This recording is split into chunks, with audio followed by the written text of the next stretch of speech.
요즘 식사만 하면 속이 더부룩하고 먹은 게 그대로 위에 남아있는 것 같다고 느끼시나요? 예전엔 뭐든 잘 소화됐는데 나이 들면서 점점 속이 불편해졌다는 분들이 많습니다. 이 나이면 다 그렇지 하고 넘기기 쉬운데요. 사실 그건 몸이 보내는 분명한 신호일 수 있습니다. 위산은 줄고 장의 움직임도 느려지고 예전처럼 소화 효소가 충분히 나오지 않기 때문입니다. 그렇다면 우리가 매일 먹는 음식 중에 소화 기능을 살려주는 것들이 있다면 어떨까요? 약에 의존하지 않고 식사만으로도 속을 편안하게 만들 수 있다면 꼭 한번 알고 싶으시죠? 오늘 영상에서는 소화 기능을 튼튼하게 만드는 음식 3가지와 섭취할 때 반드시 알아야 할 주의점까지 함께 알려드리겠습니다. 소화가 잘 되면 하루가 달라집니다. 지금부터 함께 살펴보겠습니다. 이 주제가 마음에 드신다면 구독과 좋아요로 표현해 주세요. 첫 번째 음식은 장 건강의 대표주자, 바로 요거트입니다. 우리가 흔히 알고 있는 것처럼 요거트에는 유산균이 풍부하게 들어 있습니다. 이 유산균은 장 속에서 좋은 균을 늘리고 나쁜 균을 줄이는 역할을 해줍니다. 그 결과 장 안의 환경이 정돈되면서 소화가 잘 되고 배변 활동도 훨씬 원활해집니다. 속이 더부룩하거나 식후에 가스가 자주 차는 분들 또는 변비 때문에 고생하시는 분들에겐 요거트 한 컵이 자연스러운 해결책이 될 수 있습니다. 요거트를 드실 때는 무가당 플레인 요거트를 선택하시는 것이 가장 좋습니다. 당이 많이 들어간 요거트는 오히려 혈당과 체중에 영향을 줄 수 있기 때문입니다. 섭취 시간도 중요합니다. 아침 공복에 먹는 것보다 식사 후에 드시는 편이 더 부담이 적습니다. 하루 한 컵 정도면 충분합니다. 많이 먹는다고 효과가 배로 되는 건 아니니까요. 하지만 여기서 주의할 점도 있습니다. 먼저 유당불내증이 있는 분들은 요거트를 먹고 오히려 속이 더 더부룩해지거나 설사를 하실 수 있습니다. 그럴 땐 락토프리 요거트로 바꾸시거나 요거트 섭취를 중단하고 다른 발효식품을 고려해 보셔야 합니다. 또 아무리 좋은 유산균이라도 과하게 섭취하면 장이 민감해질 수 있으니 자신의 체질과 반응을 잘 살펴보는 것이 중요합니다. 두 번째 음식은 예로부터 소화에 좋다고 알려진 대표적인 뿌리채소, 바로 무입니다. 무에는 디아스타아제라는 소화 효소가 풍부하게 들어있는데요. 이 효소는 우리가 먹는 전분, 단백질, 지방을 자연스럽게 분해해주는 역할을 합니다.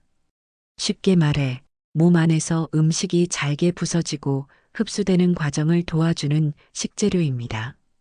그래서 옛날부터 고기 요리에 물을 곁들이거나 속이 더부룩할 때 무즙을 먹었던 건 그만한 이유가 있었던 겁니다. 특히 나이가 들면 위산 분비도 줄고 소화 효소도 떨어지기 때문에 이런 자연식품의 도움이 더욱 필요합니다. 물을 섭취하는 방법은 다양합니다. 무국이나 나박김치처럼 익혀 먹어도 좋고 무생채처럼 날 것으로 먹는 것도 좋습니다. 단 생무는 위에 자극이 있을 수 있으니 처음 드실 땐 소량부터 시작하시는 게 좋습니다. 또 하나의 방법은 무즙입니다.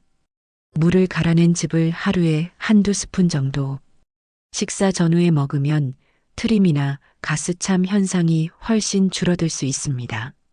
하지만 여기에도 주의할 점이 있습니다. 무는 찬 성질의 채소이기 때문에 몸이 찬 체질인 분들은 생물을 과하게 드시면 속이 오히려 차가워지고 복통이 생길 수 있습니다. 이런 분들은 익힌 무 요리 위주로 드시는 게 훨씬 안전합니다. 또 위산 과다로 속 쓰림이 잦은 분들은 무즙을 공복에 드시면 자극이 될 수 있으니 식사와 함께 드시는 걸 권장드립니다. 세 번째 음식은 누구나 익숙하지만 제대로 알고 먹으면 더 좋은 과일, 바로 바나나입니다.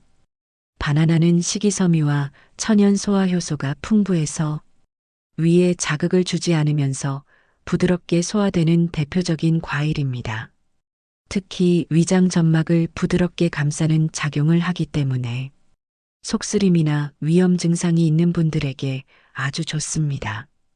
또한 바나나는 장의 연동 운동을 촉진해서 배변 활동을 돕고 변비 완화에도 효과적입니다.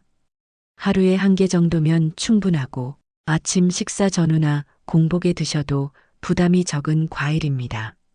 무엇보다 껍질만 벗기면 바로 먹을 수 있어서 바쁜 아침에도 간편하게 섭취할 수 있다는 점이 장점입니다. 하지만 여기서도 주의할 점이 있습니다. 먼저, 바나나는 숙성 정도에 따라 효과가 달라지는데요. 너무 덜 익은 초록색 바나나는 소화가 잘 되지 않고 오히려 변비를 악화시킬 수 있습니다. 약간 무르고 갈색점이 도는 숙성 바나나가 소화 기능 개선에는 더 유리합니다. 그리고 당분 함량이 높기 때문에 당뇨가 있거나 혈당 관리 중인 분들은 하루 한 개 이하로 섭취량을 조절하셔야 합니다. 또 아무리 좋다 해도 한 번에 여러 개를 드시면 오히려 소화 부담이 될 수 있다는 점 꼭 기억해 두세요. 오늘 소개해드린 소화 기능을 튼튼하게 만드는 음식 3가지 정리해 볼까요? 첫째, 요거트. 유산균이 장을 건강하게 만들고 속이 더부룩한 분들에게 특히 좋은 식품입니다. 단, 유당불내증이나 과다 섭취는 주의하셔야 합니다. 둘째, 무와 무즙.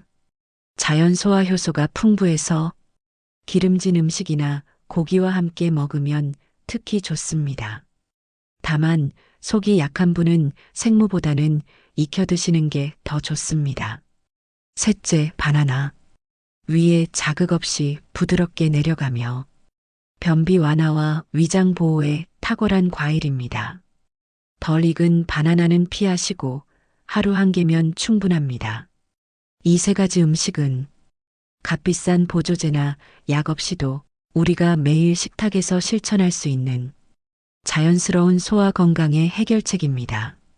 속이 편안해지면 식사도 즐겁고 하루의 컨디션도 달라집니다. 무기력함이 줄고 활력이 돌아옵니다. 중요한 건 많이가 아니라 꾸준히입니다. 오늘부터 식단에 하나씩만 더해보세요. 몸이 먼저 달라지는 걸 느끼게 되실 겁니다. 장수의 시작은 속 편한 하루에서부터입니다. 오늘 이야기한 내용이 여러분에게 도움이 되셨을까요? 다음에 또 건강에 도움이 되는 내용으로 찾아뵙겠습니다. 다시 건강하게, 다시 청춘처럼, 다시 청춘이었습니다. 감사합니다.